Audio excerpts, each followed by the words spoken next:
আচ্ছা, ওকে, আমরা পড়া শুরু করি। আজকে আমাদের হচ্ছে চলতরিৎ চ্যাপ্টারটা শুরু করব। আই মিন সেকেন্ড পেপারের 3rd নাম্বার চ্যাপ্টার। তো চলতরিতে আমরা এমনিতে 9-10 এ কিছু পড়াশোনা করে আসছিলাম।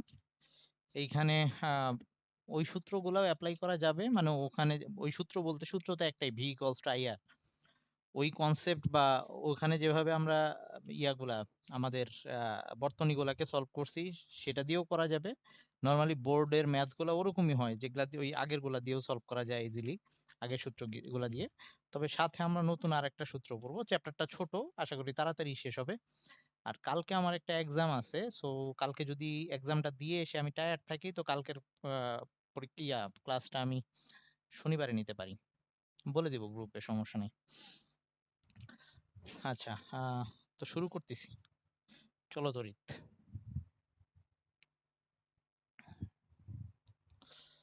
তো আমাদের নরমালি স্থির তড়িৎ তো আমরা পড়ে আসছি। স্থির তড়িৎ, এটার নাম কেন চলতড়িৎ হইছে? স্থির তড়িৎ কি ছিল? আমরা ২ টা বস্তুকে ঘষলে একটা আরেকটার সাথে আ ঘর্ষণ করলে বা ফ্রিকশন এর ফলে একটা থেকে আরেকটা ইলেকট্রন স্থানান্তর ঘটতো। ফলে একটা বস্তু পজিটিভ চার্জে চার্জিত হয়ে যাইত, আরেকটা নেগেটিভ চার্জে চার্জিত হইতো। এবং যে চার্জ গুলা ওখানে উৎপন্ন হইতো যে বস্তুটার মধ্যে, সেটা ওই বস্তুর পৃষ্ঠের মধ্যে যদি সে পরিবাহী হয়, তাহলে ওই পুরা পৃষ্ঠের মধ্যে ছড়ায় পড়তো। আর যদি পুরা বস্তুটা পরিবাহী না হয়, ওই যে জায়গাটুকু পরিবাহী ওই জায়গার মধ্যে আটকে থাকতো। তবে এই পুরা পৃষ্ঠের মধ্যে ছড়ায় যাওয়ার পরে আমরা যদি ধরি যে এটা পুরাটা পরিবাহী একটা, তাহলে সেক্ষেত্রে এই একটা আরেকটা চার্জকে বিকর্ষণ করে একটা নির্দিষ্ট দূরত্বে গিয়েই স্থির হয়ে যাইত। তার মানে ১ম এ যখন চার্জটা ছড়ায় পড়তো, ওই মোমেন্টটাতেই জাস্ট ওরা একটু মুভ করতো। এই মুভ করার পরে ফিক্সড হয়ে যাইত। আর নড়াচড়া করত না। সো এই কারণে এই টাইপের চার্জ, এই টাইপের চার্জ গুলাকে বা এর মাধ্যমে তার মধ্যে যে বৈশিষ্ট্যগুলো আসছে, ওই পুরা ব্যাপারটাকে আমরা স্থির তড়িৎ বলতেছিলাম। কিন্তু এখন যে চলতড়িৎ চলে আসছে, এই ক্ষেত্রে আমাদের চার্জ মুভ করবে। এখন কি টাইপের চার্জ মুভ করবে, সেটা কি পজিটিভ না নেগেটিভ? একদম ১ম এ যখন বিদ্যুৎ আবিষ্কার করা হয়, তখন আ ওই বিজ্ঞানী চিন্তা করছিল যে এই ক্ষেত্রে পজিটিভ চার্জ মুভ করে। সো ওভাবে সে চিন্তা করে তো আ যেটাই হোক, পজিটিভ হোক বা নেগেটিভ হোক, সে ওভাবে চিন্তা করছিল পজিটিভ চার্জ মুভ করে। আ ওই আ যেহেতু চার্জটা মুভ করতিছে, সেজন্য সেটাকে আমরা চলতড়িৎ বলতাম। তার মানে আমরা যদি এখন এরকম ২ টা চার্জিত বস্তুকে ধর আ এইটা এই ২ টাকে একসাথে কানেক্ট করে দেই, তাইলে মানে আরকি তার কনসেপ্ট অনুযায়ী এইখানে পজিটিভ চার্জ বেশি, এখানে পজিটিভ চার্জ কম, তাইলে এইখান থেকে এদিকে পজিটিভ এর ফ্লো হবে। ওকে? এবং সে সেটাকে তখন কারেন্ট হিসেবে ওইটাকে করছিল। মানে নাম দিছিল আরকি চলতড়িৎ। ওকে। আ তার মানে পজিটিভ চার্জে চার্জিত বস্তুটা উচ্চ বিভবে আছে। আর এটাও পজিটিভ চার্জে চার্জিত, বাট এটার মধ্যে কম পরিমাণে পজিটিভ, এটা নিম্ন বিভবে আছে। সো উচ্চ বিভব থেকে নিম্ন বিভবের দিকে কারেন্ট যাবে। কেন উচ্চ থেকে নিম্ন বিভবের দিকে কারেন্ট যায়, সেগুলা সামনে আমি আরেকটু বেসিক ক্লিয়ার করার ট্রাই করব। এগুলা আশা করি তোরা জানিস। তারপরেও যদি কারো খুঁটিনাটি বেসিক এ ঝামেলা থাকে, আমি বলে যাব। আচ্ছা। তো এবার আসি আমাদের আসলে আ একদম অত বেসিক নিয়ে আর কথা না বলে সরাসরি পড়ার মধ্যে চলে যাইতে হবে আরকি। সো আমাদের ১ম এ হচ্ছে আমরা যে রোধ পড়ে আসছিলাম। রোধ জিনিসটা কি ছিল? রোধ জিনিসটা কি ছিল? রোধ ছিল হচ্ছে যে আমরা ধর এই যে অ্যাকচুয়ালি আ এই যে ইলেকট্রন পরিবহন হচ্ছে, বা এই যে তড়িৎ উৎপন্ন হচ্ছে, তড়িৎটা এটা ২ টা ভাবে হইতে পারে। ধর একটা হচ্ছে ওই মুক্ত ইলেকট্রনের প্রবাহ, আরেকটা সরাসরি আয়নের প্রবাহ। ওকে? যেটা আমরা মুক্ত ইলেকট্রনের প্রবাহ মেইনলি ওই ইসের মধ্যে দেখে থাকি, ওই ধাতব পরিবাহীগুলোর মধ্যে দেখে থাকি। কারণ ধাতুর মধ্যে মুক্ত ইলেকট্রন থাকে। আর হচ্ছে ওই যে আমরা যদি ওই আ এই বিভিন্ন দ্রবণ নিই, আয়নিক যৌগের দ্রবণ, তাহলে সেক্ষেত্রে চার্জ গুলা মুভ করে এক জায়গা থেকে আরেক জায়গায়।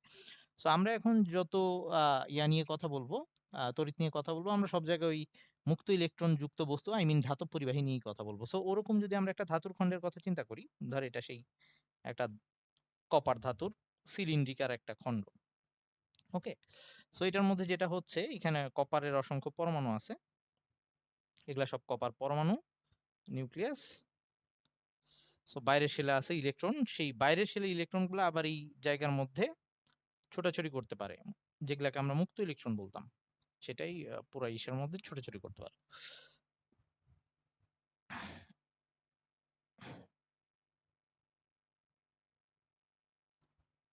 ওকে। তো এখন কথা হচ্ছে যে এই ছোটাছুটি করা ইলেকট্রনগুলা, এগুলার কারণেই মেইনলি এগুলা এখন নরমাল অবস্থায় এরা বিক্ষিপ্ত অবস্থায় পুরাটার মধ্যে ছোটাছুটি করতেছে। আমরা যদি এদের ২ পাশে কোনো তড়িৎচালক শক্তি এড করে দেই, মানে ব্যাটারি এড করে দেই, পজিটিভ আর নেগেটিভ পোল সৃষ্টি করে দেই, যেটা কি করবে পজিটিভ গুলা এই ইলেকট্রন গুলাকে এদিকে টানবে। তার মানে বাস্তবে অ্যাকচুয়ালি ওই ইসের ইলেকট্রনের প্রবাহই হয়। কারণ উম পজিটিভ বা নিউক্লিয়াস যেটা, যদি মুক্ত ইলেকট্রনগুলো বের হয়ে যাওয়ার পরে এই পারমাণবিক শ্বাস বা অ্যাটমিক কোর সেটা কিন্তু পজিটিভ অবস্থায় আছে। তারা মুভ করতে পারবে না। তারা যথেষ্ট ভারী। সো যখন এই পজিটিভ আর নেগেটিভ পোল এখানে এড করে দিব, এইটা কপার যে তার, আমি চিন্তা করতে পারি সেই পুরাটাই কপার তার, এটাকে আমি জুম করে আঁকছি। এই পুরা জিনিসটাই কপারের তার, এটাকে আমি জুম করে আঁকছি। সো এখন এইখানে এই ইলেকট্রনগুলা এই পজিটিভের দিকে ফ্লো করা শুরু করবে এবং সবাই একই দিকে ফ্লো করা শুরু করবে। তখন আর এলোপাথারি হবে না। একটা নির্দিষ্ট দিকে সবাই ফ্লো করবে। পজিটিভটা এই ইলেকট্রনগুলাকে এইদিকে টানবে, নেগেটিভটা ওইদিকে ধাক্কা দিবে। এবং এই ধাক্কা দিয়ে যখন এদেরকে আ মুভ করাবে বা একদিকে যখন এই ইলেকট্রনগুলো ফ্লো করতে থাকবে, তখন এই ইলেকট্রনগুলা বিভিন্ন টাইপের বাধার সম্মুখীন হবে। সেটা হচ্ছে ইলেকট্রনগুলো অ্যাকচুয়ালি যাবে কোথা দিয়ে? এই অ্যাটমিক কোর যেগুলা ছিল বা পারমাণবিক শ্বাস বা এই ওই আ অ্যাটমিক শেলের মধ্যবর্তী স্থান দিয়ে যাবে। ওকে? বা অ্যাটমিক কোর যেটাই বলি, তার মধ্যবর্তী স্থানগুলা দিয়ে যাবে। সো ওগুলা দিয়ে যাওয়ার সময় তারা এখানে ধাক্কা খাবে, বাধার সম্মুখীন হবে। সো এই বাধার সম্মুখীনটা নানাভাবে হইতে পারে। সেটা হইতে পারে যে আমরা এই তারটাকে কেটে ফেললাম। এই তারটাকে এভাবে কেটে ফেললাম তাতে তার মধ্যে জায়গা চেপে আসবে। তখন আ এইখানে বাধা বেড়ে যাবে। এরকম একটা অবস্থা হবে। অথবা এই তারটাকে আমি টানলাম এভাবে, মানে এই তারটাকেই দৈর্ঘ্য বাড়ায় দিলাম এরকম। সেই ক্ষেত্রেও এই ব্যাপারটা হবে যে রাস্তা চেপে যাবে। ইলেকট্রনগুলার ছোটাছুটিতে আ বাধা বেশি আসবে। একইভাবে আবার হইতে পারে আমি তাপমাত্রা যদি বাড়ায় দেই, তাপমাত্রা বাড়ায় দিলে এরকমই পরমাণুর অ্যাটমিক কোর গুলা কম্পন, আমরা জানি যে ধাতুর খন্ডের মধ্যে পরমাণুগুলো ওই একটা জায়গায় থেকে কাঁপতে থাকে। সো ওইখানে ভাইব্রেশনটা তাদের বেড়ে যাবে। ইলেকট্রনগুলো মুভ করতে গিয়ে বেশি বাধার সম্মুখীন হবে। তো এইটা শুধু এই ক্ষেত্রে না, আমরা যদি ওই ইয়ের মধ্যেও চিন্তা করি যে আ ওই আয়নিক পরিবাহীর কথাও চিন্তা করি, মানে তড়িৎ বিশ্লেষ্য দ্রবণের মধ্যে, ওই দ্রবণের মধ্যেও কি তরল ইউজ করতেছি, তার মধ্যে কোন আয়নগুলা আছে সেটার উপরে ডিপেন্ড করেও, আয়নের ভর কেমন সেটার উপরে ডিপেন্ড করেও এদের মুভমেন্ট গুলা ডিফারেন্ট হবে। তার মানে এরা চলার সময় ডিফারেন্ট বাধা ফিল করতেছে। এই ব্যাপারটাকে আমরা রোধ বলতেছি। তার মানে রোধ হচ্ছে এই যে তড়িৎ চলতে গিয়ে বা ইলেকট্রন প্রবাহিত হইতে গিয়ে যে বাধার সম্মুখীন হয় তাকে আমরা রোধ বলি। সো এটা আমরা জানি। সো এখন রোধটা যেহেতু বলে ফেললাম যে এই তাপমাত্রা বাড়াইলে এই পরমাণুর মুভমেন্ট, কম্পন বেড়ে যাবে, ভাইব্রেশন বেড়ে যাবে। তখন আ এখানে বাধা আরো বেড়ে যাবে। সো রোধ তাপমাত্রার উপরে নির্ভরশীল। আরো কয়েকটা ব্যাপারের উপরে নির্ভরশীল ছিল। সেগুলা ছিল দৈর্ঘ্য আর প্রস্থচ্ছেদের ক্ষেত্রফল। সেটা আমরা 9-10 এ পড়ে আসছিলাম যে আ দৈর্ঘ্য একই, আ এইটা কখন? যখন A এবং ওই উপাদান T এগুলা স্থির। মানে আমরা এই তারটার প্রস্থচ্ছেদের ক্ষেত্রফল ঠিক রেখে এ এ এই তারটার আরেকটা খন্ড আনলাম যেটা একই, ধর প্রস্থচ্ছেদের ক্ষেত্রফল একই আছে, বাট সে লম্বায় আরেকটু বেড়ে গেছে আগেরটার চেয়ে। প্রস্থচ্ছেদের ক্ষেত্রফল সেম আছে, হ্যাঁ? আমি আঁকতে কম বেশি করলেও ধরে নিস ২ টা সেম A। সো সেই ক্ষেত্রে বলতেছে A সেম, উপাদানও সেম, এটাও কপার, এটাও কপার। আর তাপমাত্রা এই রুমের টেম্পারেচারই। সেই ক্ষেত্রে এই L যত বাড়বে, দৈর্ঘ্য যত বাড়বে, রোধ তত বাড়বে। কারণ দৈর্ঘ্য যত বাড়া মানে ওইটার মধ্যে পরমাণু সংখ্যা তত বেশি আছে। তার মানে ওইখানে ধাক্কা তত বেশি হবে। So R is proportional to L কখন? যখন এইরকম কন্ডিশন হচ্ছে। আর যদি এরকম হয়, আরেকটা পড়ে আসছিলাম এইটা যে যখন L উপাদান তাপমাত্রা স্থির। I mean যদি এই কাজ করি, L সেম মানে হচ্ছে এবার আমি খন্ড ২ টাকে সেম শেপে নিলাম। এইটার দৈর্ঘ্য আর এইটার দৈর্ঘ্য সেম। এটার দৈর্ঘ্য আর এটার দৈর্ঘ্য সেম। বাট একটা চিকন একটা মোটা এরকম যদি নিই। ধর এটার তুলনায় এটা এবার একটু চিকন। ওকে? তাইলে সেই ক্ষেত্রে বলা হচ্ছে যেটা চেপে আসছে, উপাদান কিন্তু সেম ২ টাই কপারের তার। যেটার প্রস্থচ্ছেদের ক্ষেত্রফল কম তার মধ্যে বাধা বেশি। কারণ এখানে ইলেকট্রন চলতে গিয়ে জায়গা এই চিন্তা করতে পারি রাস্তা চেপে আসছে। সো রাস্তার মধ্যে ভিড়টা বেশি হবে বা ধাক্কা বেশি হবে। সো এই ব্যাপারগুলো একটু খেয়াল রাখা লাগবে। আর তার মানে এই ৪ টা ব্যাপার আমরা পড়ে আসছিলাম। সো এইখানে এই যে তাপমাত্রার উপরে নির্ভরশীল যে ব্যাপারটা ছিল T, সেটা নিয়ে আমাদের 9-10 এ আলোচনা ছিল না। শুধু ওটা বলে দেওয়া ছিল যে উপাদান আর তাপমাত্রার উপর নির্ভরশীল। সো তাপমাত্রা বাড়াইলে যেহেতু এদের বেড়ে যাবে, ওই আ বাধা বেড়ে যাবে। আবার তাপমাত্রা হ্রাস করলে ওরকম বাধা কমে যাবে, কারণ এর কম্পন কমে যাবে। সো এই ব্যাপারটাকে আমরা এভাবে দেখাইতে পারি যে রোধ আর তাপমাত্রার সম্পর্কটা এরকম।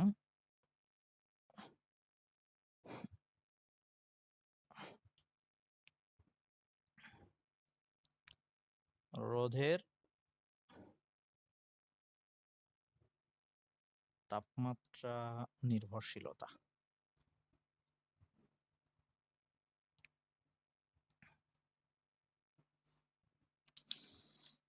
আমরা যেমন আ আ 9-10 এ ওই যে দৈর্ঘ্য বৃদ্ধি, আয়তন বৃদ্ধি, ওই যে তাপমাত্রা বাড়াইলে দৈর্ঘ্য কতখানি বাড়ে, ওটা ওই ক্ষেত্রে আমরা কিভাবে লিখতাম? এরকম লিখতাম যে ধর এটা হচ্ছে L2, মানে শেষ তাপমাত্রায় দৈর্ঘ্য, এটা হচ্ছে আদি দৈর্ঘ্য, আর এটা হচ্ছে 5% দৈর্ঘ্য বৃদ্ধি পাইছে, যে আদির 5% L, এরকম একটা কথা লিখতাম আরকি।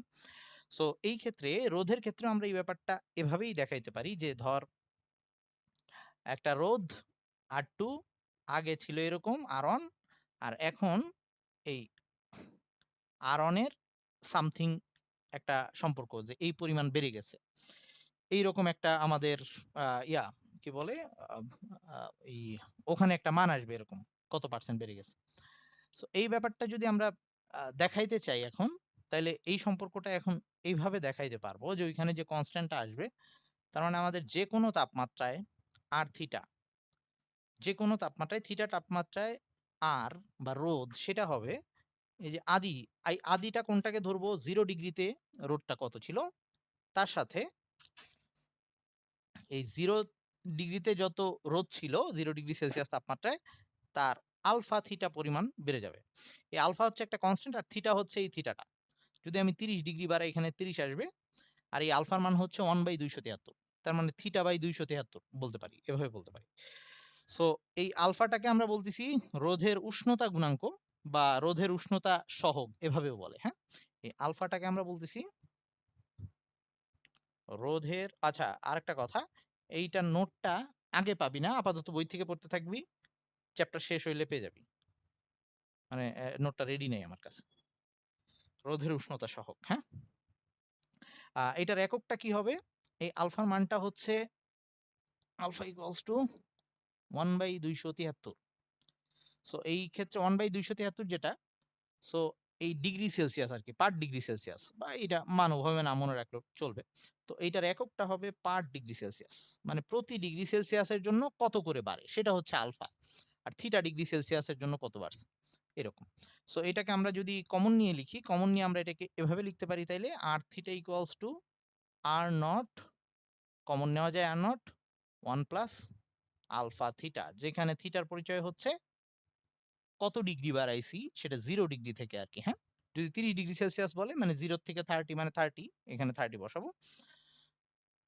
মানে R30 রোধটা নিবো। এইখানেও R30 রোধটা, সরি, এই তো ভুল লিখে ফেলছি। আর নট, এই এরকম ভুলভাল করলে বলিস কিন্তু। আর এই আলফার জায়গায় ওই রোধের উষ্ণতা গুণাঙ্ক দেওয়া থাকবে।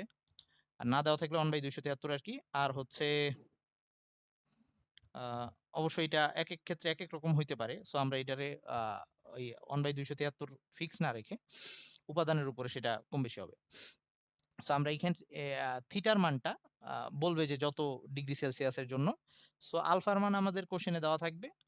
আর যদি না দেওয়া থাকে, আমাদের অন্য ডাটা দেওয়া থাকবে, আলফা বের করতে বলবে। এরকম হবে আরকি।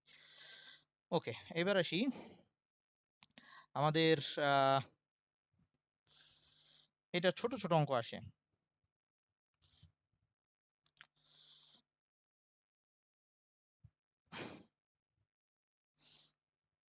আচ্ছা, এখান থেকে জাস্ট সংজ্ঞাটা পড়লেই হবে। আর আ কখনো, কখনো এটা, হ্যাঁ,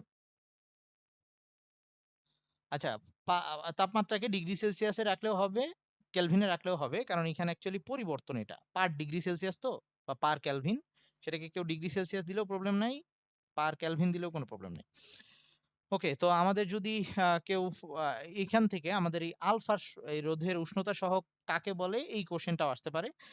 সো এই সংজ্ঞাটাও পড়ে নিবি। এখান থেকে আর কিছু পড়া লাগবে না। আমরা এবার পরেরটায় চলে যাচ্ছি। পরের টপিকটা হচ্ছে জুলের সূত্র বা জুলের তাপীয় ক্রিয়ার সূত্র। এটাও আমরা 9-10 এ মনে হয় পড়ছিলাম। এই অঙ্কে হ্যাঁ, এই সূত্রের ছোট, ছোট অঙ্ক আসতে পারে। আর হচ্ছে কখনো বড় অঙ্কের মধ্যে হিসাব করা দরকার হইতে পারে। এরকম হইতে পারে। পরেরটা হচ্ছে জুলের তাপীয় ক্রিয়া। আচ্ছা এই সংজ্ঞাগুলা পড়ে নিবি। আমার নোটের মধ্যে ইনশাআল্লাহ এগুলা থাকবে। মানে এই যে রোধের উষ্ণতা সহগ কি? তারপর এই আ এইখানে আরেকটা আছে অতি পরিবাহিতা কাকে বলে বা অতি পরিবাহী পদার্থ কাকে বলে? এগুলো একটু পড়বি। মানে ক নাম্বারের জন্য আসতে পারে। জুলের সূত্র বা জুলের তাপীয় সূত্র যেটাই বলি।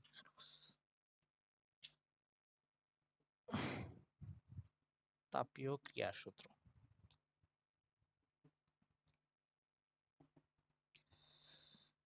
তো আমরা যখন একটা পরিবাহীর মধ্যে দিয়ে কারেন্ট ফ্লো হবে, কারেন্ট ফ্লো হওয়া মানে বলতেছি যে ইলেকট্রনের ফ্লো হওয়া, আর ইলেকট্রনের ফ্লো হওয়া মানেই ইলেকট্রন এগুলার সাথে সংঘর্ষ করবে। সংঘর্ষ করলে তাপ উৎপন্ন হবে। অবশ্যই তাপ উৎপন্ন হবে। তার মানে আমরা কোনো বস্তুর মধ্যে দিয়ে বা কোনো পরিবাহী পদার্থের মধ্যে দিয়ে যখন কারেন্ট বা বিদ্যুৎ প্রবাহিত করব তখন অবশ্যই বস্তুটা উত্তপ্ত হবে। তো উত্তপ্ত হইলে কি পরিমাণ তাপ উৎপন্ন হবে সেটা কিসের উপরে ডিপেন্ড করবে সেইটাই হচ্ছে এই জুলের তাপীয় ক্রিয়া সূত্রের মধ্যে বলা। সো এখন এটা কয়েকটা ব্যাপারের উপর ডিপেন্ড করবে। এখানে যে পরিমাণ তাপটা উৎপন্ন হবে সেটাকে যদি আমরা H দিয়ে দেখাই হিট, সেটা কিসের উপরে নির্ভর করবে? একটা হচ্ছে I স্কয়ার, মানে হচ্ছে এইখানে যে তড়িৎ প্রবাহিত হচ্ছে I এর বর্গের সমানুপাতিক। তো এখানে আবার ব্যাপার থাকবে যে অবশ্যই এই ক্ষেত্রে আর আর সময়, রোধ আর সময় স্থির থাকবে। আমি বুঝাচ্ছি ব্যাপারটা কি। মানে আমি কি করব? আমি আ একই তার, আর স্থির মানে একই তার, টি স্থির মানে একই সময় ধরে। তার মানে এই তারটা নিলাম। এই তারের মধ্যে আমি সময় ঠিক রাখবো। ধর ১ মিনিট ধরে তড়িৎ প্রবাহ করব।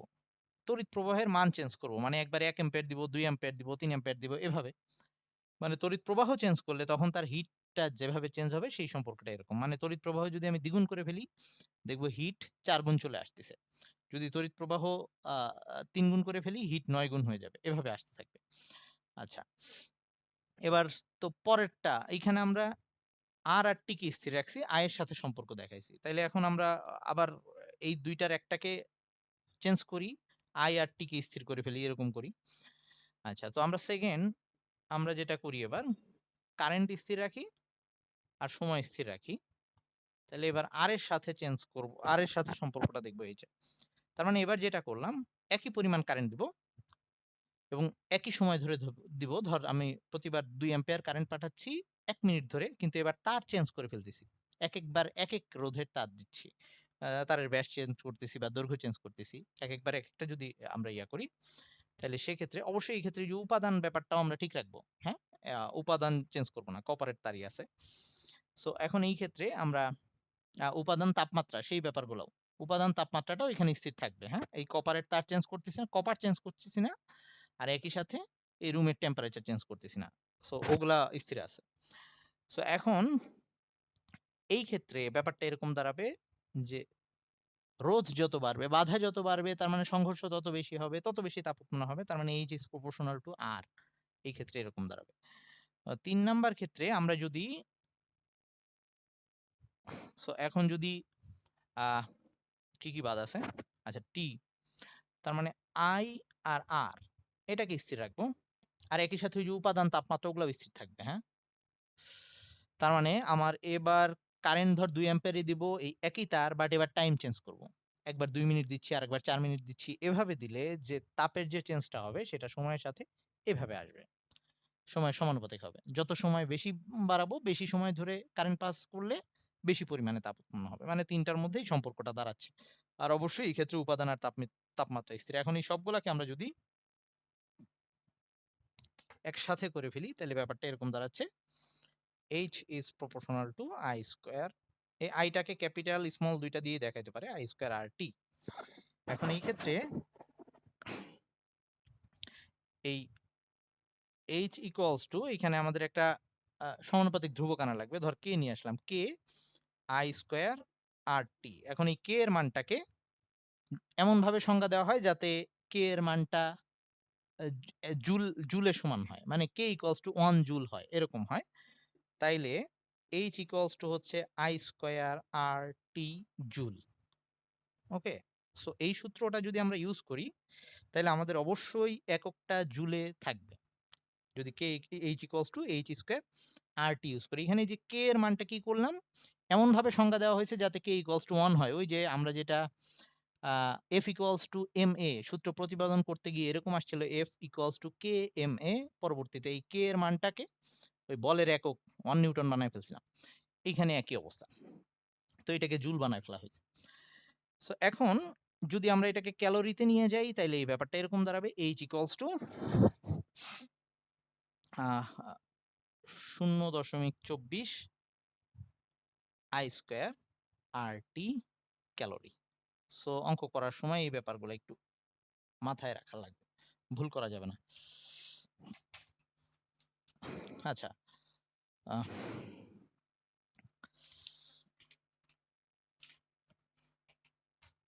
এখন আমাদের এই ক্ষেত্রে এই I স্কয়ার RT এটাকে তো আবার কয়েকভাবে আমরা লিখতে পারি।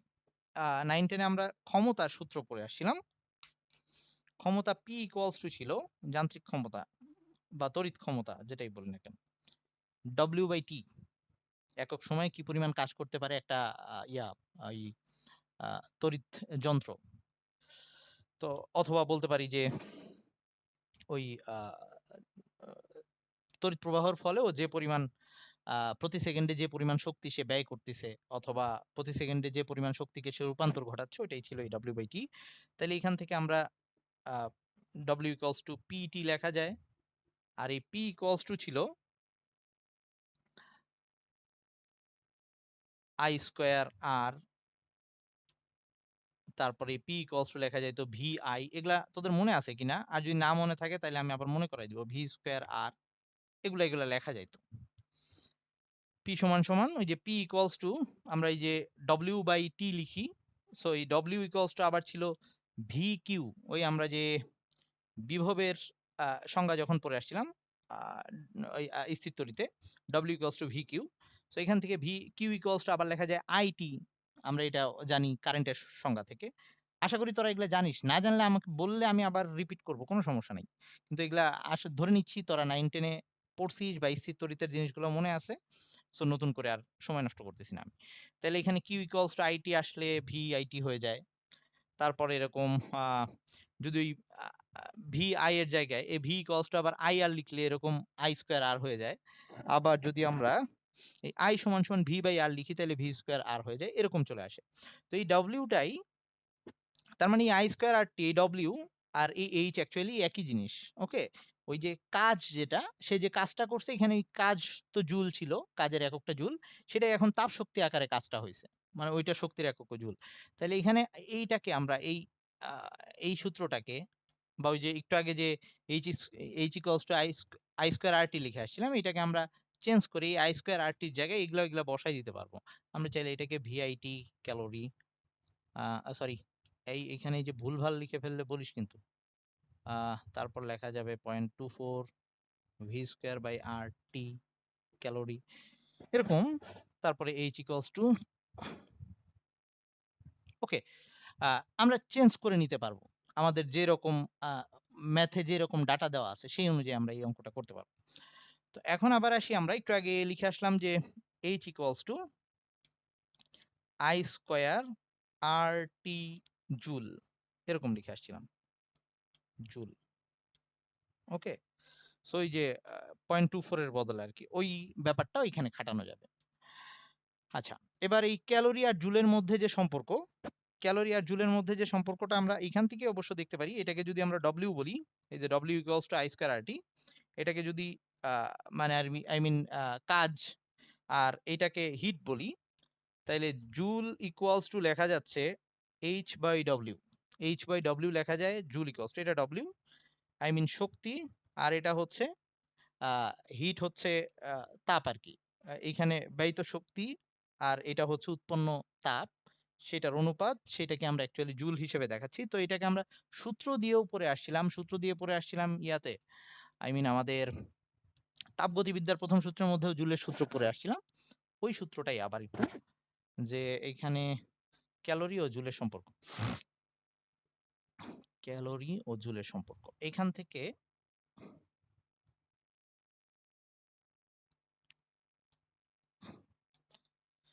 তার মানে আমরা ওই যে আ কাজকে যদি শক্তিতে রূপান্তর করি বা শক্তিকে যদি কাজে রূপান্তর করি বা শক্তি থেকে যদি কাজ পাই এরকম, তাহলে এই ২ টার মধ্যে একটা আরেকটা সমানুপাতিক হয়।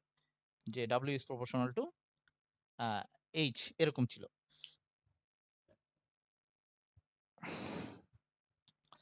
তো এইখান থেকে আমরা লিখতে পারি যে W equals to J এই সমানুপাতিক ধ্রুবকটা উঠায় দিয়ে এটাকে আমরা সেই আ J দিয়ে বা জুল দিয়ে কনভার্ট করতেছি।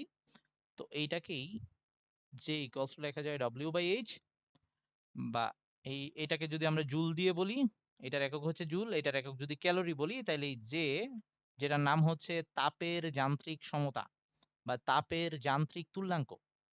তাপের যান্ত্রিক তুল্যাঙ্ক। এটা সংজ্ঞাটা তাইলে কি হবে? সংজ্ঞাটা এখান থেকে আমরা দিতে পারি। আমরা যদি H equals to 1 বানায় ফেলি, এটাকে যদি 1 ক্যালোরি বানায় ফেলি, তাইলে W equals to J হয়। তার মানে আমরা বলতে পারি ১ ক্যালোরি তাপ উৎপন্ন করতে যে পরিমাণ কাজ করা লাগে, সেটাকে আমরা বলব তাপের যান্ত্রিক তুল্যাঙ্ক।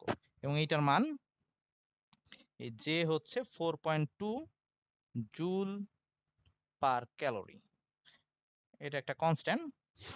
তাপের যান্ত্রিক তুল্যাঙ্ক আহ তার মানে প্রতি ক্যালোরি তাপ পাওয়ার জন্য বা প্রতি ক্যালোরি তাপকে আমরা যদি শক্তিতে রূপান্তর করি ৪.২ জুল শক্তি পাবো।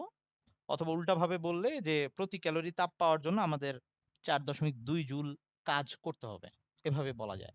সো এইখান থেকেও সংজ্ঞা হিসেবে শুধু এই যে W equals to এই সরি ওই জুলের সূত্র আকারে আসতে পারে অথবা তাপের যান্ত্রিক সমতা কি এটা আসতে পারে।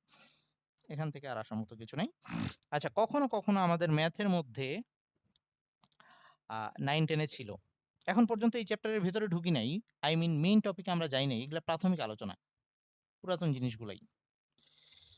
কখনো, কখনো আমাদের ম্যাথের মধ্যে এরকম ম্যাথ আসবে। বলবে যে একটা ধর আ পানি গরম করবো আরকি। পানি গরম করার জন্য এর মধ্যে আমরা একটা রোদ প্রবেশ করাই দিয়ে ধর এই পাত্রের মধ্যে পানি আছে। এই দিয়ে কারেন্ট পাস করলাম। তাইলে এখানে কারেন্ট পাস করছি। তার মানে এই আ তারটা গরম হয়ে এই পাত্রটা এর মধ্যে পানি যে আছে সেটা হিট হবে। ওই হিটার যেভাবে কাজ করে। তো সেই ক্ষেত্রে পানির তাপমাত্রা ধর ওই যে ডেল্টা থিটা পরিমাণ চেঞ্জ হইল। সো আমাকে বলতে পারে যে এই ক্ষেত্রে পানির তাপমাত্রা কত পরিবর্তন হবে এই জাতীয় ম্যাথ দিতে পারে। সেই ক্ষেত্রে আমরা এই যে 9-10 এ যে আবার পড়ে আসছি Q equals to ms del theta বা ওই গৃহীত তাপ বা বর্জিত তাপ বা উৎপন্ন তাপ যেটাই বলি H equals to ms del theta এখানে এই জায়গাটায় আমরা এই সূত্রটা ইউজ করতে পারবো যে এখানে ms H equals to ms del theta W equals to J আর এইখানে ms del থিটা এই সূত্রটা ইউজ করতে পারবো। এই W এর জায়গায় প্রয়োজন অনুযায়ী আমরা ওই যে I স্কয়ার RT VIT যখন যেটা দেওয়া রোদ দেওয়া থাকলে আর কারেন্ট দেওয়া থাকলে সময় দেওয়া থাকলে I স্কয়ার RT ইউজ করব। যদি বিভব দেওয়া থাকে, I দেওয়া থাকে, T দেওয়া থাকে এইসব ইউজ করব। আই মিন আমরা আমাদের সুবিধা মতো এই ক্ষেত্রে এই পানির ভর m যদি দেওয়া থাকে, পানির আপেক্ষিক তাপ বা অন্য কোনো পদার্থের আপেক্ষিক তাপ সেটা দেওয়া থাকলো, কত তাপমাত্রা পরিবর্তন হয়েছে এই সূত্র ইউজ করে আমরা বের করতে পারবো। মাঝে, মাঝে এই ম্যাথ আসে। ওকে। 9-10 এও টেস্ট পেপার গুলাতে এই ম্যাথটা ছিল। ওই যে যদিও তড়িতের চ্যাপ্টারে ছিল না। এটা দিয়ে দিত ওই যে অবস্থার পরিবর্তন নিয়ে যে ম্যাথগুলা ছিল আরকি। ওগুলার মধ্যে দিয়ে দিত। ওকে। আ সো তোদের বইয়ে আই মিন এই জিনিসটা আই মিন আ জুলের সূত্র নিয়ে একই সাথে আ তড়িৎ ক্ষমতা, তারপর উৎপন্ন তাপের হিসাব একই জিনিস ২ বার আ একই কথাগুলাকে ২ বার লেখা আরকি। সো আমি একবারে সবগুলাকে শেষ করে ফেললাম। কথা ওই একটাই, ওই একটা সূত্র ইউজ করে আমরা ম্যাথ গুলা করতে পারবো। সো এগুলা আমরা বেশি টাইম নষ্ট করলাম না। এগুলা থেকে ওরকম বেশি কিছু আসবেও না। ওকে, তাইলে ছোট, ছোট কিছু সংজ্ঞা এগুলো আমরা 9-10 এ পড়ে আসছিলাম। সেটা হচ্ছে আ বিদ্যুতিক ক্ষমতা কাকে বলে? কিলোওয়াট ঘন্টা কি? কিলোওয়াট ঘন্টা কি? বিওটি কিলোওয়াট ঘন্টাটাকে কেডব্লিউএইচ কিলোওয়াট ঘন্টা যদি আমরা ব্যয়িত শক্তিটাকে হিসাব করতাম, ওই বিদ্যুৎ বিল হিসাব করার সময় এটা দরকার হইতো। এটাকে আবার 1 ইউনিট বলা হইতো। এটাকে কখনো বোর্ড অফ ট্রেড ইউনিট বিওটিও বলা হইতো। এই সংখ্যাগুলো এখনো আসে। ক নাম্বারের জন্য আসে। আচ্ছা, ওকে। সো ওই সূত্রের জন্য আমরা যখন ওই যে বিদ্যুৎ বিল হিসাব করতাম, এখনো আমাদের এরকম ক্ষমতা বিদ্যুৎ বিল হিসাব করতে দিতে পারে। সো সেই ক্ষেত্রে আমাদের যে সূত্রটা ছিল সেটা একটু মনে করায় দিয়ে যাই। সূত্রটা এভাবে বের করতে হইতো, ব্যয়িত শক্তিকে আমরা ডব্লিউ, এটাকে কয়েকভাবে লিখতাম আমরা, পিটি বাই 1000 কেডব্লিউএইচ। আমরা সবসময় কিলোওয়াট ঘন্টায় হিসাব করব যদি আমাদের ব্যয়িত শক্তি বা এই বিদ্যুৎ বিলের অঙ্কগুলা দেয়, এরকম বের করতে দেয়। অবশ্যই এখানে টি কিন্তু ঘন্টায় হবে। এখানে অবশ্যই টি ঘন্টায় নিতে হবে। আচ্ছা, আর পি তো আ আ ইয়াতে আ আমরা পি ওয়াটে নিব। এই 1000 দিয়ে ভাগ দিছি, কিলোওয়াটে চলে যাবে। সো পি ক্ষমতা সবসময় ওয়াটেই হবে। আর 1000 দিয়ে ভাগ দেওয়াতে এটা কিলোওয়াট হয়ে যাবে। সো ওটা নিয়ে চিন্তা করতে হবে না। এটা ওয়াট। যেটা মাথায় রাখা লাগবে, টি টাকে সবসময় ঘন্টায় নিতে হবে। এটাকে আবার এভাবে লেখা যাইতো ভিআইটি বাই 1000। এই ক্ষেত্রেও কিন্তু টি ঘন্টা সব জায়গায়। এটাকেই আবার লেখা যাবে I square RT by 1000 KWH by unit যাই বলি না কেন। আর কি আছে? আর কোনটা বাদ গেছে? ওই V square by RT. V square by R T divided by 1000 KWH. এটাও 9-10 এর অঙ্ক ছিল। ওকে? সো এই অঙ্কগুলো এখন দিতে পারে। তো এগুলা আসলে খুব বেশি কঠিন লাগবে না বা খুব বেশি পেঁচানোরও কিছু নাই। তবে বোর্ড কোশ্চেনে এগুলাকে স্কিপ করে। এগুলা বড়জোর অবজেক্টিভে দিতে পারে। আচ্ছা। আবার ছোট একটা কোশ্চেন আরেকটা, যে ফিউজ, নিরাপত্তা ফিউজ, সেটা আমরা যেটা কোনো একটা যন্ত্রকে যদি আমরা আ একটু সেনসিটিভ যন্ত্র হয়, দামি যন্ত্র হয়, তাহলে সেই ক্ষেত্রে ওই যন্ত্রের মধ্যে দিয়ে অতিরিক্ত কারেন্ট প্রবাহিত হয়ে যাতে যন্ত্রটা নষ্ট না হয়, এজন্য যন্ত্রের মধ্যে কারেন্ট প্রবেশ করার আগে, ধর এটা যদি সেই যন্ত্রটা হয়, এখানে আরেকটা আ এটা যদি যন্ত্র হয় আরকি। এখানে আরেকটা আ রোধ বা খুব সুবেদী তার ওখানে ইউজ করা হইতো। যে তারটার রোধ এরকম বা যে তারটার আ মানে ক্ষমতাটা এরকম, মানে আরকি তড়িৎ পরিবহন ক্ষমতাটা এরকম যে এর মধ্যে একটা নির্দিষ্ট মানের আ কারেন্টের উপরে কারেন্ট যদি যায়, তাহলে এই তারটা গলে যাবে। ওই হিট উৎপন্ন হয়ে গলে যাবে এবং তখন এই সংযোগটা বিচ্ছিন্ন হয়ে যাবে এবং এই যন্ত্রটা সেফ থাকবে। সো এই ফিউজ নিয়েও আমরা পরে আসছি। এখনো আসলেই বড়জোর সংজ্ঞাটা আসবে। ওকে।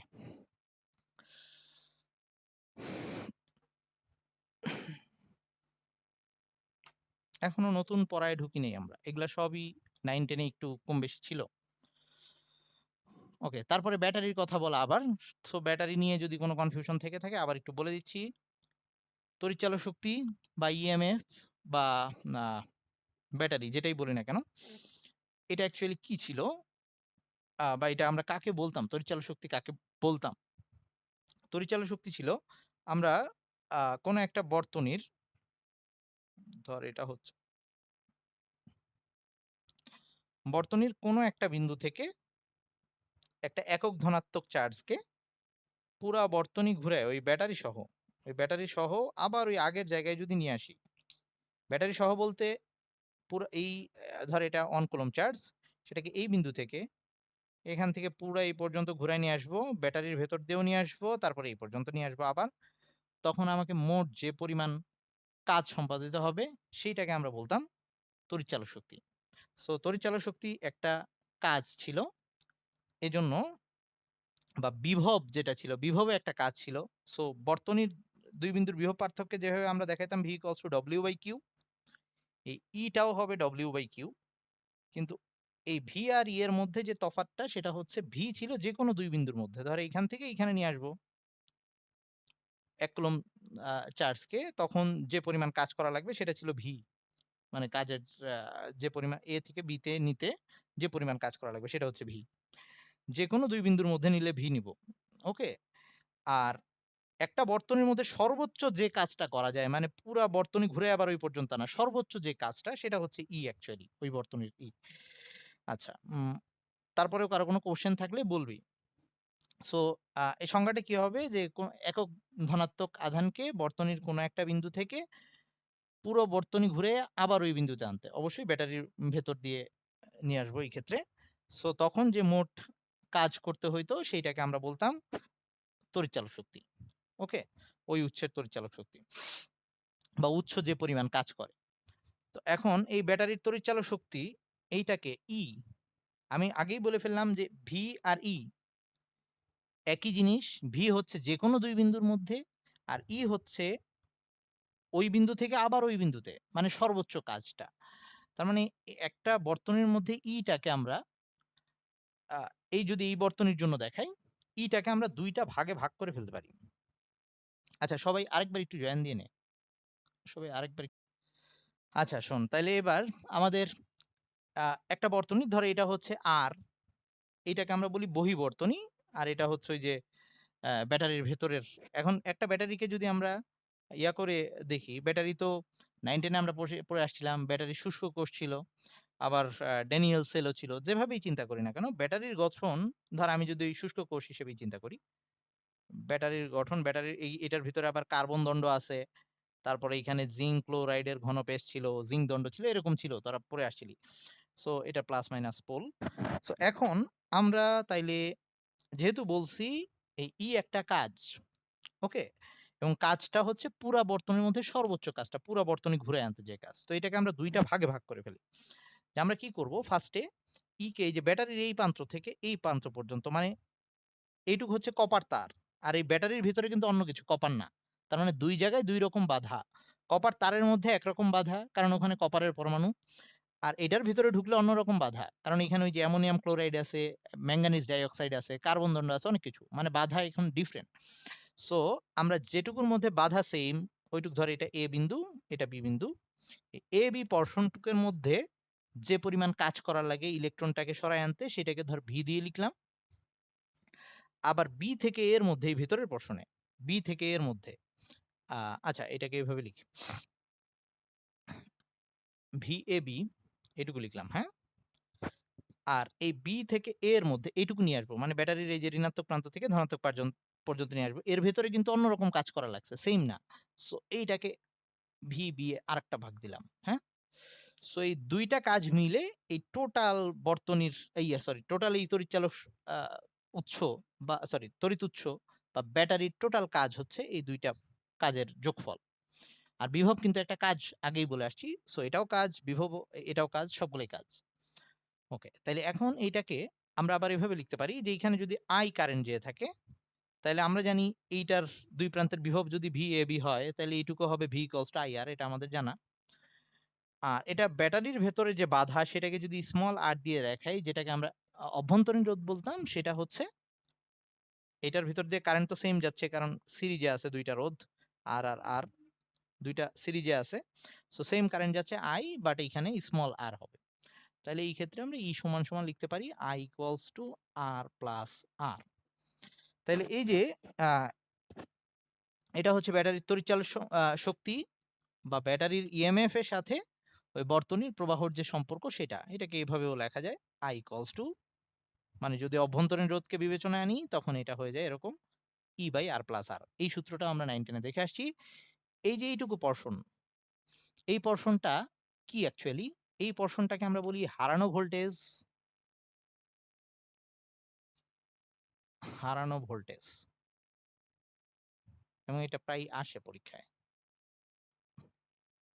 এটা কি?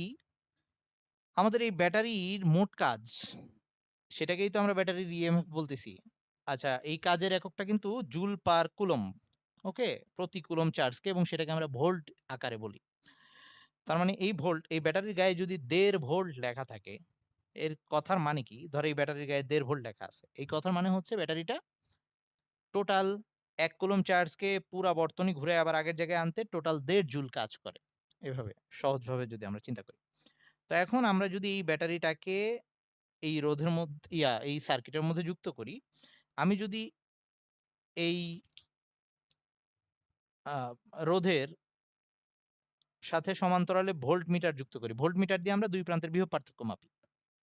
আমরা কিন্তু ২ প্রান্তের বিভব পার্থক্য কখনোই ১.৫ ভোল্ট দেখব না। আমরা ২ প্রান্তের বিভব পার্থক্য ১.৫ ভোল্ট দেখব না। আমরা কত দেখব? আমরা অলরেডি দেখে আসছি এর যা ভোল্ট সেটা ২ ভাগে ভাগ হয়ে যায়। তাইলে আমরা এরকম হইতে পারে এই ১.৫ ভোল্টটা যখন এইখানে ভাগ হয়ে গেছে এরকম হইতে পারে 1 পয়েন্ট এইখানে একরকম কাজ করা লাগছে তার সেটা আমি ধরলাম 1.45 ভোল্ট। আর এই ব্যাটারির মধ্যে বাধা ডিফারেন্ট সেখানে 0.05 ভোল্ট কাজ করা লাগছে। তাহলে এই যে এইটুকু ভোল্ট বা এইটুকু ভোল্টেজ আমাকে কিন্তু ভোল্টমিটারটা শো করবে না। ভোল্টমিটার শো আমাকে দেখাবে 1.45 ভোল্ট। তার মানে আমি বর্তনীতে লাগায় রাখছি ১.৫ ভোল্টের একটা ব্যাটারি। কিন্তু আমাকে ভোল্টমিটার শো করতিছে সেই রোধের মধ্যে ২ প্রান্তে ভোল্টেজ পাচ্ছি আমি 1.45 ভোল্ট। আমি এইটুকু ভোল্টেজ দেখতে পারতেছি না। তাইলে এইটুকু ভোল্টেজ আমি হারাই ফেলছি। মানে আমি বাইরের বর্তনীতে পাই নাই সেটা। সো এই ভোল্টেজটাকে এজন্য হারানো ভোল্টেজ বলা হচ্ছে। তার মানে আমরা এভাবে বলতে পারি যে ব্যাটারির অভ্যন্তরীণ রোধের জন্য যে পরিমাণ বিভব আ নষ্ট হয় সেটাকে আমরা হারানো ভোল্টেজ বা নষ্ট ভোল্টেজ বলি। ওকে? ক নাম্বারের জন্য বা খ নাম্বারে আসতে পারে। 9-10 এও আসতো। আশা করি এটা নিয়ে কারো কোনো প্রবলেম নাই। তারপরেও প্রবলেম থাকলে বলব। যদি কারো ছোট, ছোট বেসিক এ প্রবলেম থাকে। কারো যদি এটা নিয়ে প্রবলেম থাকে যে ভাইয়া কারেন্ট কেন উচ্চ বিভব থেকে নিম্ন বিভবে যায় সেটা নিয়েও প্রবলেম থাকলে আমি বলব। এই জিনিসগুলা কিন্তু আমি নিজেই 9-10 এ বুঝি নাই অ্যাকচুয়ালি। অনেক পরে বুঝছি। এখন তোদেরও যদি ওরকম ঝামেলা থেকে থাকে তাহলে আমি বলব বা আমি নিজের থেকেই শর্ট করে বলে দেই। মনে হচ্ছে তোদের এই প্রবলেমটা থাকতে পারে। আমরা নরমালি সবসময় বলে থাকি যে উচ্চ বিভব থেকে নিম্ন বিভবের দিকে কারেন্ট যায়। বা উল্টাভাবে বললে নিম্ন বিভব থেকে উচ্চ বিভবের দিকে ইলেকট্রন যায়। কথাটা অ্যাকচুয়ালি কোত্থেকে আসছে, কিভাবে আসছে সেটা একটু ব্যাখ্যা করার চেষ্টা করি। এর জন্য আমাদের স্থির তড়িতের বিভবের সংজ্ঞাটা দরকার পড়বে। বিভব কাকে বলতাম? আমি স্থির তড়িৎ পড়াইতে গিয়ে এটা বলছিলাম কিনা আমার খেয়াল নাই। মানে আরকি এই টপিকটা যেটা এখন বুঝাইতে চাচ্ছি। ধর এটা একটা চার্জিত বস্তু। এটা একটা তড়িৎ ক্ষেত্র সৃষ্টি করছে। আমরা কিন্তু এখন স্থির তড়িতের বিভবের সংজ্ঞা দিচ্ছি। এটা একটা তড়িৎ ক্ষেত্র সৃষ্টি করছে যে এর বাইরে সে আর আকর্ষণ বিকর্ষণ করতে পারে না। সো বিভবের সংজ্ঞা কি ছিল? এইটা হচ্ছে এই চার্জিত বস্তুটার জন্য এটা হচ্ছে অসীম। বিভবের সংজ্ঞা ছিল অসীম থেকে ১ কুলম্ব ধনাত্মক আধানকে তড়িৎ ক্ষেত্রের কোনো বিন্দুতে আনতে যে পরিমাণ কাজ করতে হয়, সেটাকে বলতাম ওই বিন্দুর বিভব।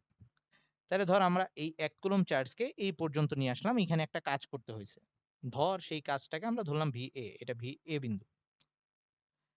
তাহলে স্বাভাবিকভাবেই যেহেতু এটা পজিটিভ চার্জে চার্জিত একটা বস্তু, এর যত কাছে আসবো তত ধাক্কা দেওয়া শুরু করবে বা বিকর্ষণ তত করবে। তার মানে আমি যদি এই লাইন বরাবরই এইখানে B বিন্দুতে এই ১ কুলম্ব চার্জকে আনতে যাই, সেখানে যদি VB পরিমাণ কাজ করা লাগে, অবশ্যই আমাদের VA is get সরি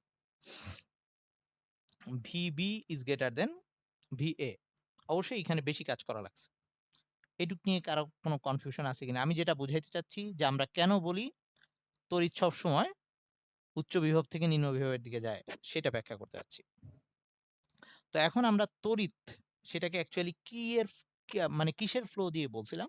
ইলেকট্রনের ফ্লো দিয়ে বলছিলাম। যে ইলেকট্রনের প্রবাহটাকে আমরা অ্যাকচুয়ালি আ কারেন্ট বলতেছি। বা অন্যভাবে আমরা বলতে পারি যে ওই ধনাত্মক চার্জের প্রবাহ এভাবেও বলা হয়েছিল। সো আমরা এখন ইলেকট্রন দিয়েই চিন্তা করি। সো আমরা যদি ইলেকট্রন দিয়ে চিন্তা করি, আমি এখন একটা ইলেকট্রনকে এই তড়িৎ ক্ষেত্রের মধ্যে ছেড়ে দেই। হ্যাঁ ভাইয়া কিছু বলবি? হ্যাঁ।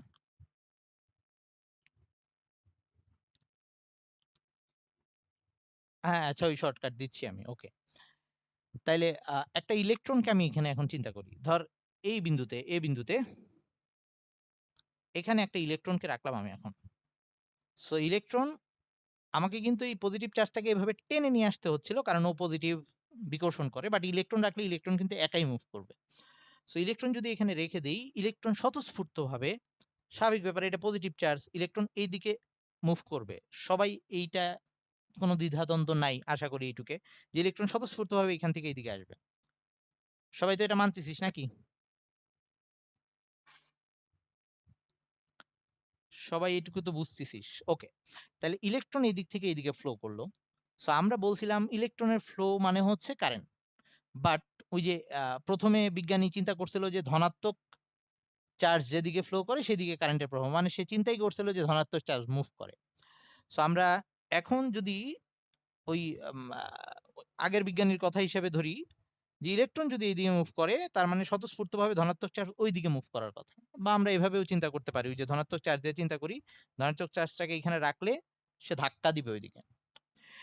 তার মানে ইলেকট্রন সবসময় কোথা থেকে কোন দিকে যায়? এটা যদি চিন্তা করি, VA থেকে VB র দিকে যায়। VA ছিল ছোট, VB ছিল বড়। তার মানে ইলেকট্রন সবসময় নিম্ন বিভব থেকে উচ্চ বিভবের দিকে যায় স্বতঃস্ফূর্তভাবে।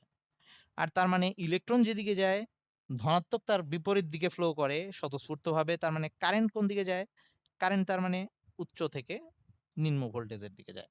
সো এটার জন্যই আমরা ওই ব্যাপারটা সবসময় বলে আসতাম যে কারেন্ট উচ্চ বিভব থেকে নিম্ন বিভবের দিকে যায় আর ইলেকট্রন সবসময় নিম্ন বিভব থেকে উচ্চ বিভবের দিকে যায়। এটাই অ্যাকচুয়ালি মেইন বেসিকটা ছিল। ওকে? এখনো কি কারো কোনো ঝামেলা থাকলে বলতে পারিস। আশা করি আর ঝামেলা নাই। এটা জাস্ট বোঝার জন্য বলা। আর কিছুই নাই, এটার মধ্যে এক্সট্রা আর কিছু নাই। এখন আমরা চলে যাচ্ছি আমাদের এইখানে নতুন পড়া, যেটা আমরা আগে চেনা জানা ছিল না। এতক্ষণ যা বলছি একটু হইলেও কখনো না কখনো আমাদের শোনা হইছে। 9-10 এ আমরা পড়ছি। বাট এখন পুরা নতুন জিনিস, সেটা হচ্ছে তারণ বেগ।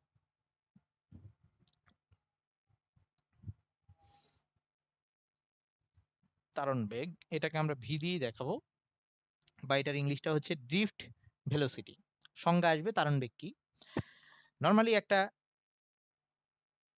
পরিবাহী তারের মধ্যে ইলেকট্রন তো এখানে অসংখ্য মুক্ত ইলেকট্রন, এবং ইলেকট্রন এখানে এলোপাথারিভাবে র্যান্ডমলি ধাক্কা খাইতে খাইতে সামনের দিকে যাচ্ছে, এরকম একটা অবস্থা। সো এইখানে যে ইলেকট্রনগুলা ছুটাছুটি করতেছে, এই ইলেকট্রনগুলা যে গড় বেগে একটা গড় বেগে ফ্লো করতেছে, ইলেকট্রন যে গড় বেগে প্রবাহিত হচ্ছে সেইটাকে বলবো ইলেকট্রনের তারণ বেগ। তার মানে এখানে অসংখ্য ইলেকট্রন আছে, তাদের এক বেগ কম বেশি হইতে পারে, স্পিড কম বেশি হইতে পারে, সবগুলার এভারেজ নিলে যে বেগটা পাবো সেটাকে আমরা বলবো তারণ বেগ। সো এটা সংজ্ঞাটা আমরা পড়বো যে কোনো ইয়ার মধ্যে ইলেকট্রনগুলো, কোনো পরিবাহের মধ্যে ইলেকট্রনগুলো যে গড় বেগে প্রবাহিত হয় সেটাকে বলবো আমরা তারণ বেগ ভি। এখন আমরা এই তারণ বেগের রাশিমালাটা নির্ণয় করব। এটা আমরা কিভাবে নির্ণয় করতে পারি, কিভাবে বের করতে পারি? এই বেগটা আমাদের কি আসলেই দরকার হবে? ইলেকট্রন একক সময়ে কত দূরত্ব গেছে এইভাবেই টাইম গুলা হিসাব করে, ইলেকট্রন অতিক্রান্ত দূরত্ব হিসাব করে এই ব্যাপারগুলো কি আসলেই লাগবে, নাকি আমরা অন্য কোনো ডাটা দিয়ে বের করে ফেলতে পারি সেটা একটু দেখব। সো আ এখন যেহেতু সৃজনশীল কোশ্চেন, এটা আসার সম্ভাবনা একদমই নাই যে তারণ বেগের রাশিমালা প্রতিপাদন করো। তবুও আমরা ওই অ্যাডমিশন টেস্ট গুলাতে যদি দেয় এরকম, এজন্য আমরা একটু একবার দেখে রাখবো। সহজ জিনিস, খুব কঠিন কিছু না। সো ওইটা দেখে রাখবো। আর হচ্ছে আমাদের নরমালি আ ম্যাথ আসতে পারে। তবুও ছোট, ছোট ম্যাথ। একটু ওয়েট।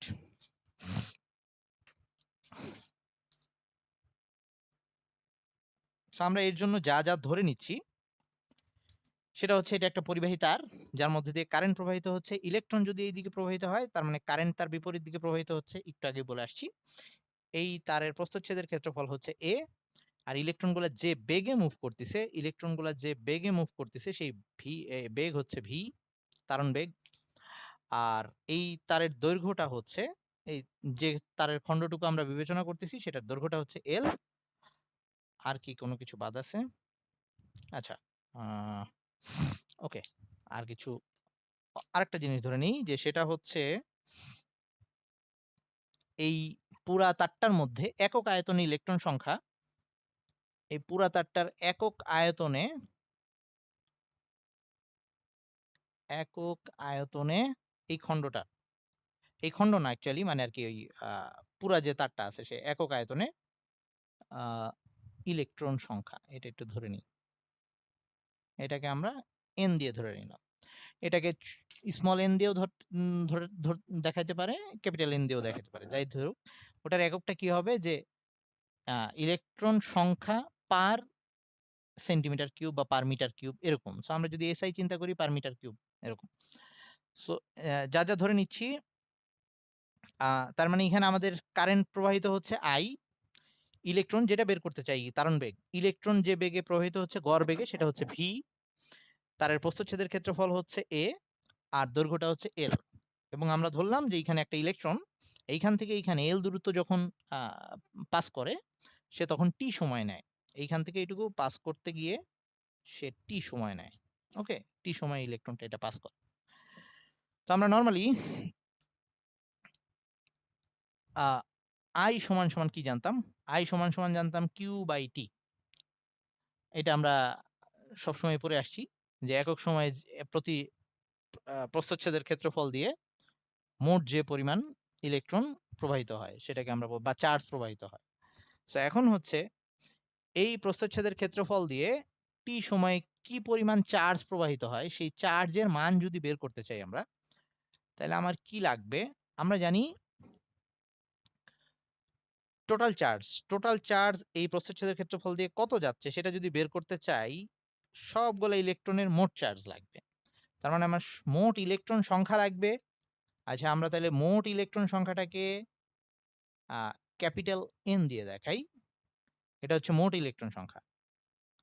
এই A প্রস্থচ্ছেদের মধ্য দিয়ে যেটা যাচ্ছে। আর নাইলে এটাকে প্যাচ না লাগাই, বাদ দিই।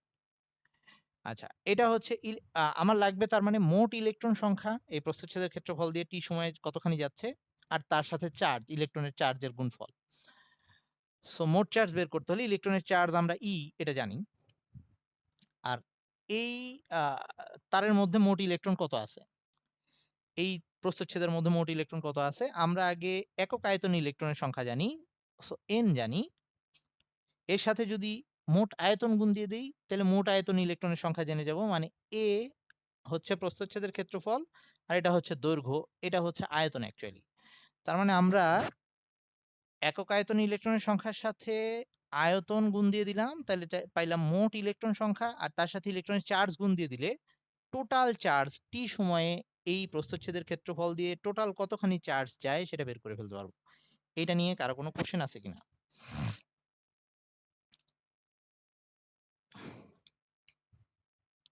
আমরা কারেন্টের সংজ্ঞা জানি কোন প্রস্থচ্ছেদের ক্ষেত্রফল দিয়ে একক সময়ে যে পরিমাণ চার্জ যায়। তো এই T সময়ে এই পুরাটা জায়গা জুড়ে টোটাল এই এতগুলা ইলেকট্রন যায়। সরি ওই N সংখ্যক ওই NaL সংখ্যক ইলেকট্রন যায়। তাইলে NaL এটা হচ্ছে মোট ইলেকট্রন সংখ্যা। তার মোট চার্জ হচ্ছে এইটুকু। এটুকু যায় T সময়ে। তাইলে একক সময়ে সেটাকে জাস্ট T দিয়ে ভাগ দিছি। তো এটা হচ্ছে একক সময়ে মোট চার্জ। আমরা যদি এইটুকু বলি, এইটুকু হচ্ছে মোট ইলেকট্রনের সংখ্যা। কারণ এখানে N দেওয়া ছিল একক আয়তন ইলেকট্রনের সংখ্যা, তার সাথে ইলেকট্রনের চার্জ গুণ দিয়ে দিলাম E। তো এখন আবার আমরা এই L/T মানে হচ্ছে দূরত্ব বাই সময়। এই যে ইলেকট্রনের ক্ষেত্রে যদি চিন্তা করি, ইলেকট্রন L দূরত্ব অতিক্রম করতেছে T সময়ে, তাহলে ওই L/T টাকে আবার আমরা চাইলে V লিখে দিতে পারি।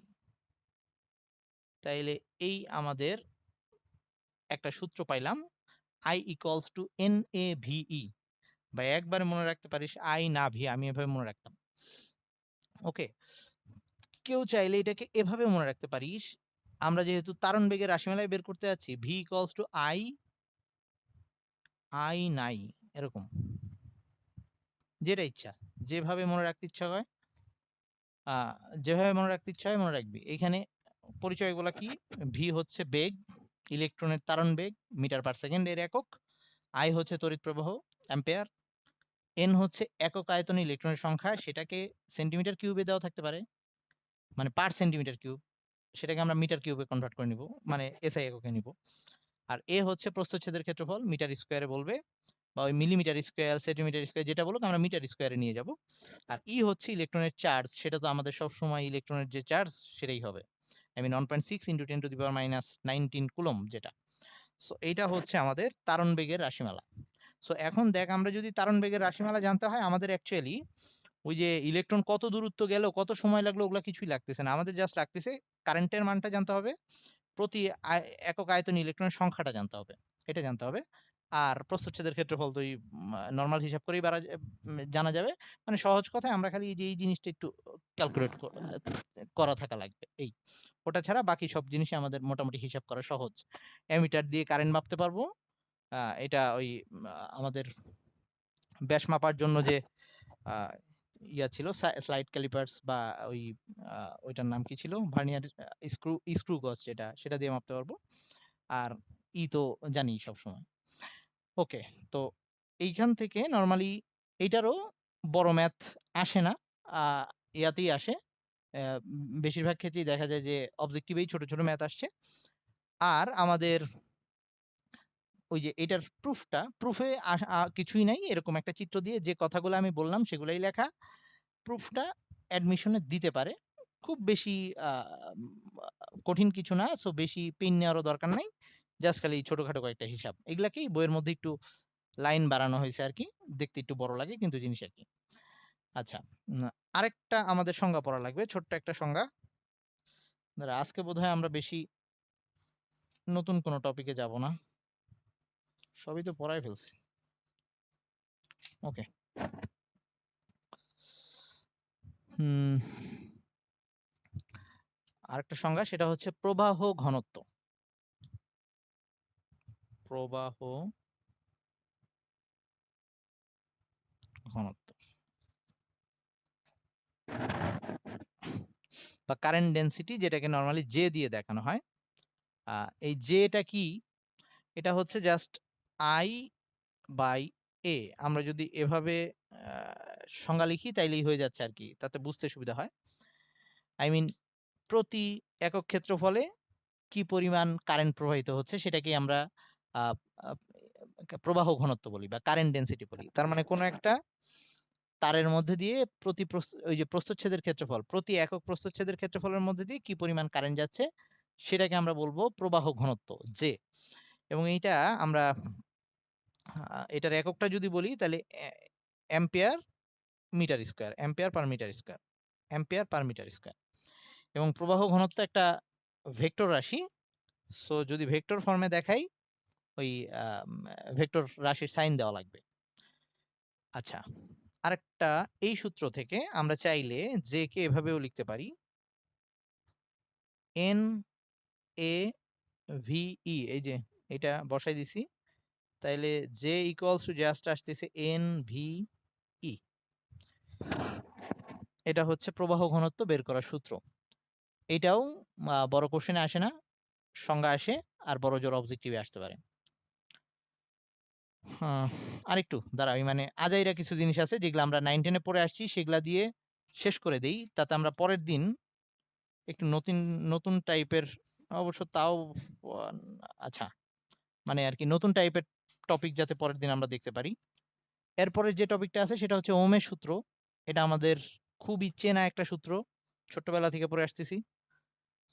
সো ওহমের সূত্রটা যেটা ছিল, জাস্ট কোন একটা রোধের মধ্যে দিয়ে যে তড়িৎ প্রবাহিত হচ্ছে, যদি তাপমাত্রা স্থির থাকে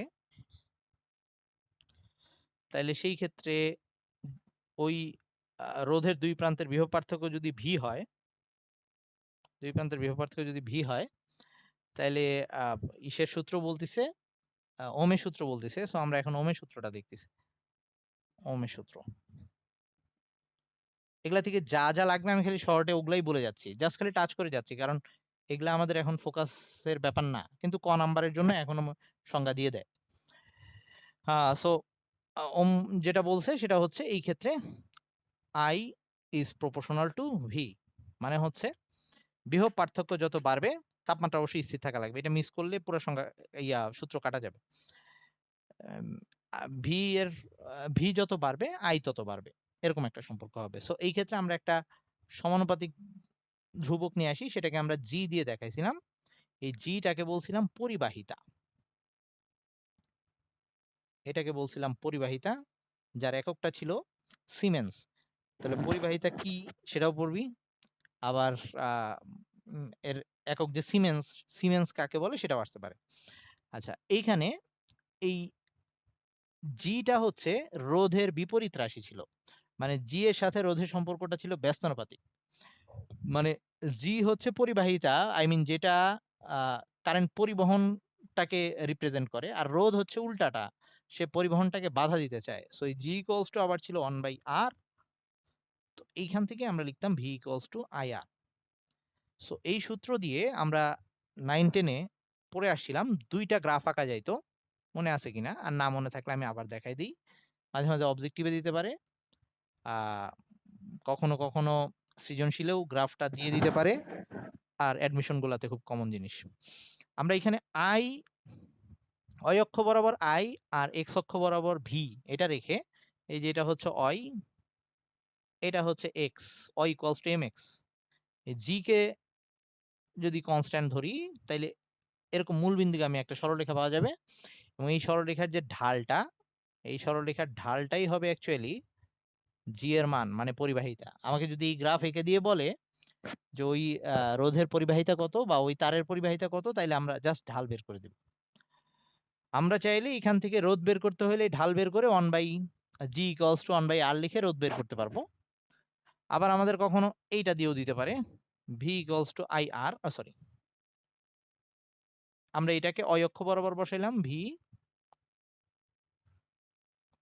আর এই যে i কে বসাইলাম x অক্ষ বরাবর, তখন r টা হয়ে যাবে m, মানে y=mx। তো সেই ক্ষেত্রে আমরা এরকম একটা মূলবিন্দুগামী সরলরেখা পাবো। এই সরলরেখার যে ঢালটা, সেই ঢালটা অ্যাকচুয়ালি আমার রোধের মান নির্দেশ করতেছে। সো এইরকম মাঝে মাঝে অবজেক্টিভের মধ্যে দিয়ে দেয়, কখনো সৃজনশীলের মধ্যেও দিতে পারে।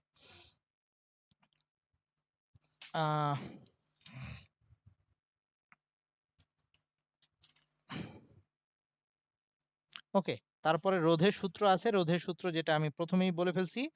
সো রোধের সূত্রটাকে আরেকবার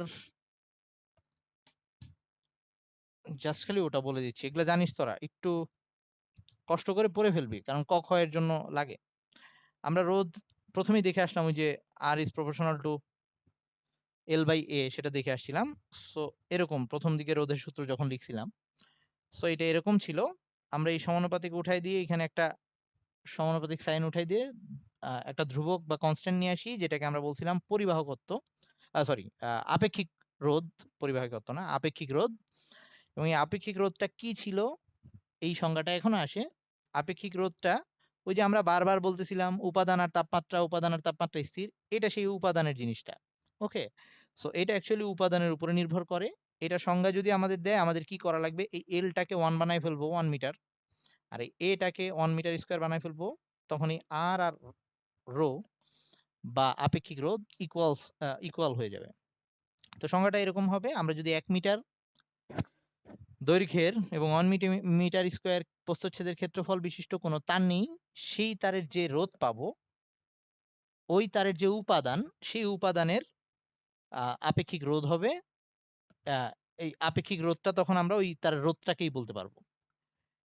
1 মিটার দৈর্ঘ্য এবং 1 মিটার স্কয়ার ক্ষেত্রফল বিশিষ্ট প্রস্থচ্ছেদের ক্ষেত্রফল বিশিষ্ট একটা তার নিলাম। সেই তারের যে রোধ হবে, সেই রোধটাই অ্যাকচুয়ালি হবে ওই তারটা যে উপাদানটা দিয়ে গঠিত, তার আপেক্ষিক রোধ। ওকে, সো এটা ছিল অ্যাকচুয়ালি এই আপেক্ষিক রোধ।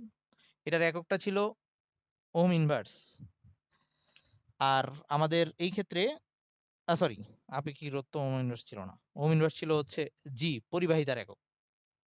জি এর একক ছিল ওহম ইনভার্স 1/r, যেটা এখানে বলতে ভুলে গেছি, বা এটাকে আমরা সিমেন্স বলতাম। আর এই আপেক্ষিক রোধের একক ছিল ওহম মিটার। এখান থেকে বের করা যায় যে মিটার, এটা ছিল মিটার, এটা মিটার স্কয়ার, একটা মিটার কাটাকাটি চলে যাবে, আর এর একক হচ্ছে ওহম, সো ওহম মিটার হবে। এবং এই আপেক্ষিক রোধের যে বিপরীত রাশি, এখানে যেমন রোধের বিপরীত রাশি জি বের করলাম, এরকম আপেক্ষিক রোধের যে বিপরীত রাশি মানে 1/ρ, এটাকে আবার আমরা সিগমা বা পরিবাহকত্ব বলতাম। এই সংজ্ঞাগুলো একটু পড়বি, পরীক্ষায় এগুলার সংজ্ঞা আর অবজেক্টিভ আসতে পারে।